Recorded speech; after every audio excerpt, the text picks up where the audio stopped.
ತಿಪಟೂರು ಕಾಂಗ್ರೆಸ್ ಮುಖಂಡ ಸಮಾಜ ಸೇವಕ ನಿವೃತ್ತ ಎಸಿಪಿ ಲೋಕೇಶ್ವರ್ ಇವರ ಮನೆಗೆ ಗುರುವಾರ ತುಮಕೂರು ಕಾಂಗ್ರೆಸ್ ಲೋಕಸಭಾ ಅಭ್ಯರ್ಥಿ ಮುದ್ದ ಹನುಮೇಗೌಡ ಭೇಟಿ ನೀಡಿದರು.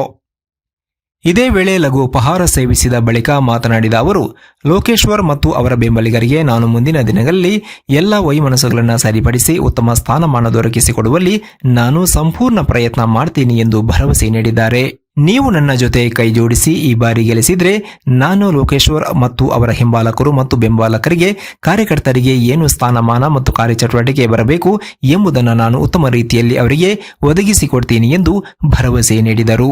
ವರದಿ ಆನಂದ್, ತಿಪಟೂರು. ನಮ್ಮ ಪಕ್ಷದ ನಾಯಕರಂತ ಸನ್ಮಾನ್ಯ ಶ್ರೀ ಲೋಕೇಶ್ವರ್ ಅವರನ್ನ ಮತ್ತು ಅವರ ಎಲ್ಲ ನಾಯಕರುಗಳನ್ನ, ಕಾರ್ಯಕರ್ತರನ್ನ ಮತ್ತು ಮುಖಂಡರುಗಳನ್ನ ಖುದ್ದಾಗಿ ಭೇಟಿ ಮಾಡಬೇಕು ಅಂತ ನಾನು ಇವತ್ತು ತಿಪಟೂರಿಗೆ ಆಗಮಿಸಿದ್ದೀನಿ. ಅವ್ರ ಜೊತೆಯಲ್ಲಿ ಭೇಟಿ ಮಾಡಿ, ಅವ್ರ ಜೊತೆಯಲ್ಲಿ ಸಮಾಲೋಚನೆ ಮಾಡಿ, ಸಣ್ಣ ಪುಟ್ಟ ಸಮಸ್ಯೆಗಳ ಬಗ್ಗೆನೂ ಕೂಡ ಚರ್ಚೆ ಮಾಡ್ಕೊಂಡಿದ್ದೀವಿ. ಈಗ ಎಲ್ಲರೂ ಕೂಡ ಒಗ್ಗಟ್ಟಾಗಿ ಮುಂದಿನ ನಮ್ಮ ಲೋಕಸಭಾ ಚುನಾವಣೆಯನ್ನು ನಾವೆಲ್ಲರೂ ಕೂಡ ನಾವು ಕೆಲಸ ಮಾಡ್ತೀವಿ ಅಂತ ಹೇಳ್ಬಿಟ್ಟು ನನಗೆ ಹೇಳಿದ್ದಾರೆ. ನಾನು ಕೂಡ ಅವ್ರ ಜೊತೆಲಿ ಇದ್ದುಕೊಂಡು ಯಾವುದೇ ಭಿನ್ನಾಭಿಪ್ರಾಯಗಳು ಸಮಸ್ಯೆಗಳಿದ್ರು ಕೂಡ ಅದನ್ನ ಪರಿಹರಿಸ್ತಕ್ಕಂಥದ್ದನ್ನ ಆ ಮಾತನ್ನು ಕೂಡ ನಾನು ಈ ಸಭೆಯಲ್ಲಿ ಹೇಳಿದ್ದೀನಿ.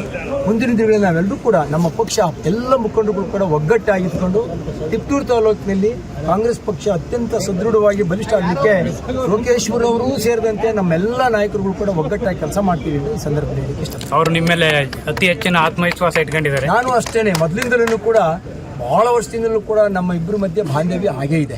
ಆ ಬಾಂಧವ್ಯಕ್ಕೆ ಯಾವತ್ತೂ ರಾಜಕೀಯ ಪಕ್ಷಗಳು ಮತ್ತು ನಮ್ಮ ಚುನಾವಣೆ ಯಾವತ್ತೂ ಕೂಡ ಅಡ್ಡ ಬಂದಿಲ್ಲ. ಅದು ಮುಂದೆನೂ ಕೂಡ ಮುಂದುವರಿತದೆ. ನಮ್ಮವರ ವಿಶ್ವಾಸ ಹಾಗೆ ಮುಂದುವರಿತದೆ. ಕಾಂಗ್ರೆಸ್ ಪಕ್ಷಕ್ಕೆ